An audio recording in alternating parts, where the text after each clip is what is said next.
રમવા. ના ના, હું એમ કહું છું કે સવારના પોરમાં તમારે ત્યાં છાપું આવે તો તમારે સીધું મારે ત્યાં મોકલી આપવાનું. કારણ કે તમને તો ખબર છે કે સવારમાં છાપું વાંચ્યા વગર મને મજા નથી આવતી. સવારમાં છાપું જોઈએ. લો છાપું લો. અને ભલા માણસ કેવા છો? ના ના, કેવા છે તમે બધા? સવારમાં કોઈ આપણે ઘેર મહેમાન આવે ત્યારે પહેલા એને પાણી આપે અને પછી ચા પાણી. સમજ્યા? લાવો છાપું.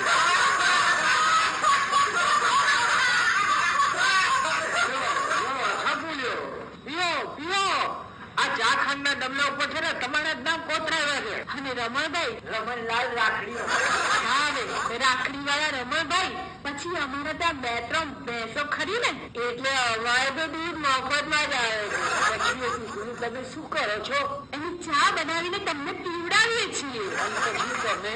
અમારે તો રોજ વધારે ખાવાના. ના ના, બહુ ખોટું કે આ તો ખાલી કેમ ચલાવી લેવાય. પપ્પા સ્કૂલમાં બધાને અંગૂઠા પકડાવે અને ઘરે એમને પકડવાના. સ્કૂલમાં છે ને મારે ઓર્ડર જ કરવાના અને ઘરમાં પણ મારે જ ઓર્ડર કરવાના. બા એટલે હું એમ કહું છું, ઘરમાં ઓર્ડર કરવાના એટલે શેનો ઓર્ડર કરવાનો? અરે ઘરમાં મારું બહુ ઘરમાં મારું બહુ ચાલે. અરે હું મારા જય શ્રી કૃષ્ણ નો ઓર્ડર કરું ને એટલે એને મારા ઓર્ડર નું પાલન કરવું જ પડે. હું મારા જય શ્રી કૃષ્ણ ને એમ કહું કે ત્યાં જ ઉભી, હું એને કહું કે અંદર પગ ના મૂકતી તો એ પગ ના મૂકે. અરે તમને શું કહું, હું એને ઓર્ડર કરું ને કે આ કબાટ થી ખસેડી ત્યાં મૂકી દે તો બોલો મૂકી દે. અરે હું શું કહું કે એને એમ કહું કે પાણીની ડોલ ભરેલી છે એ પાણીની ડોલ ત્યાં મૂકી દે તો બોલો મૂકી દે. ઘરમાં તમારો પાવર ઘણો એમ તો તમે આ બધા ઓર્ડરો કરો ક્યારે?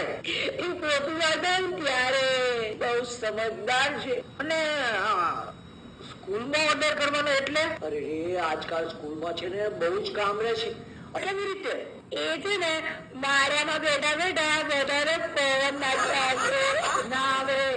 ઉપરના મારી રૂમ ખરી ને ધોરણ 6 કેપ્ટિટ આંકડા. અને તમને કહું, મને પૂછ્યા વગર તો કોઈ બા ચા પાણી ના પીવે. બા એમ મારે એમને ચા પાણી પીવડાવવાના, પછી એ લોકો કામ કરે. બા ચપરાસી. અરે ચપરાસી તો છે ને કચરા પોતું કરે, એવું કામ તો ક્યારેય ના કરું. બા તો પછી એક દિવસ હું તમારું લંચ બોક્સ આપા તમારી સ્કૂલ આવી હતી ત્યારે તમે ટીચર્સમાં પોતું કેમ ના કરતા?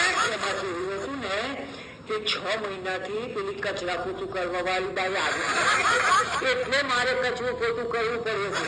બાકી તમને હું કચરા પોતા કર્યું ચપરાસી જેવો લાગુ છું. અને તમને શું કહ્યું, આખી સ્કૂલમાં મારા કામના બહુ વખાણ થાય. બા હવે નક્કાનો માણસ શું કામમાં આવતો હશે? તમે કઈ બોલ્યા ના? મને એવું લાગ્યું કે તમે કશું નથી બોલ્યા. શેની વાત કરતો?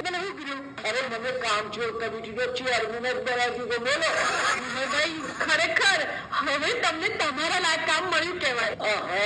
આ વખતે તમે ખરેખર બોલ્યા. मुझे बहुत अच्छा लगा. हमको अच्छा नहीं लगा.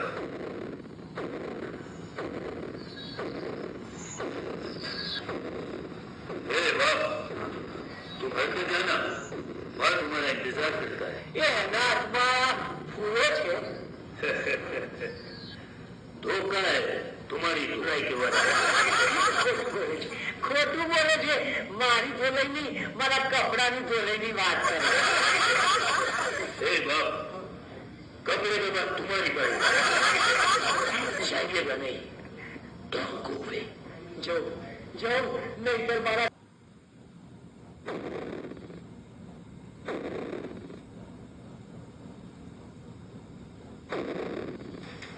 तो भाई बच्चन, હું એમ કહું છું કે તું કઈ કામ ધંધે જાસ કે પછી? देखो जीका काका,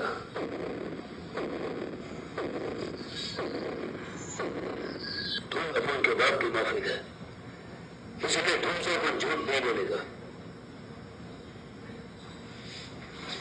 20 साल की उम्र, रोटी कम और जोर ज्यादा है मालूम?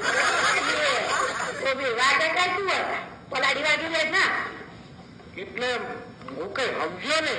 अब उनका बाप है ना, और अब उनकी माँ, उसका हाथ जरा भारी, अक्का दिन दोनों लगते रहते, मुझे प्यार क्या खाक नहीं, और इसीलिए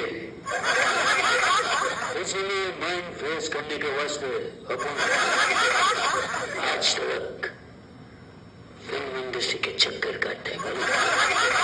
चक्कर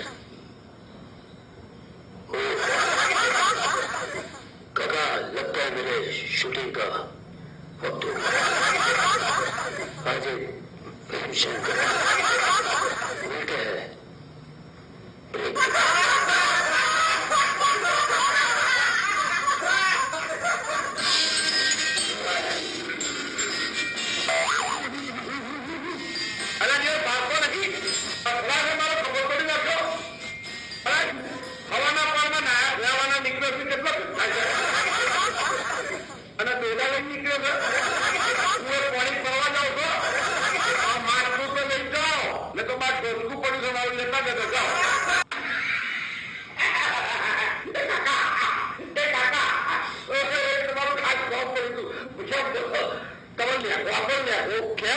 મોર્નિંગ વોક કરવા જવું છે. મોર્નિંગ વોક અત્યારે તો 11 વાગે. એટલે જ કાકા મોર્નિંગ વોક કરવા જવાય. અત્યારનો સમય છે ને ગઈ સાયકલને છૂટવાનો છે. એટલે મોર્નિંગ વોક કરવા નીકળ્યા હોઈએ ને તો જરા પાછે ને તાકાત મળે. ઈશ્વરભાઈ તમે પેલા સવાઈને ધબ્બા ના આપી ગયા હો અને વળી પાછું 3 ખમીસ 2 પેન્ટ એને તો 6 મહિના થઈ ગયા. આપી નહીં જૂના ખાયનો ફાટી જાય સારી નહીં. ચિંતા શું કરો છો? બાકી તો કુર્તો ને ધબ્બાનો કેવું પડે હો. આમ પહેરો હોય તો મસ્ત લાગે. જલસો પડી જાય જલસો. કોલસો પડે ક્યાં કોલસો પડે? આવો ભગવાન આવો મજામાં ને. અરે મજા કરતી હો હવે તો એટલું બધું કામ છે મજા હોય જ નહીં. લ્યો આ બેરિયાની રામાયણ ચાલુ થઈ ગઈ. ચાલ વાપરી અને વાપરે એ આ તો ઘા છે કે ધર્મશાળા. તમે આજે શેનું શાક બનાવ્યું? ઊંધિયું. સરસ. અરે અમારે ત્યાં મહેમાન આવ્યા છે ને એને અડદની દાળ નથી ભાવતી તો થોડું ઊંધિયું આપશો? અડદની દાળ? અડદની દાળ? વાહ રમણલાલ વાહ. રમણલાલ રાખડી વાળા અડદની દાળ રાખડી વાળા નહીં અડદની દાળ વાળા રમણલાલ. અડદની દાળ તો એટલી ભાવે ને. અને શિયાળાના દિવસ હોય ભેગો બાજરીનો રોટલો અને આ અડદની દાળ ડુંગળીનો દડો હોય મુઠ મારીને ખાતા હોય ને ઈ મારી પાસે તડકો તપેલી અડદની દાળ. અડદની દાળ ભાઈ પી જવાનું મન થાય.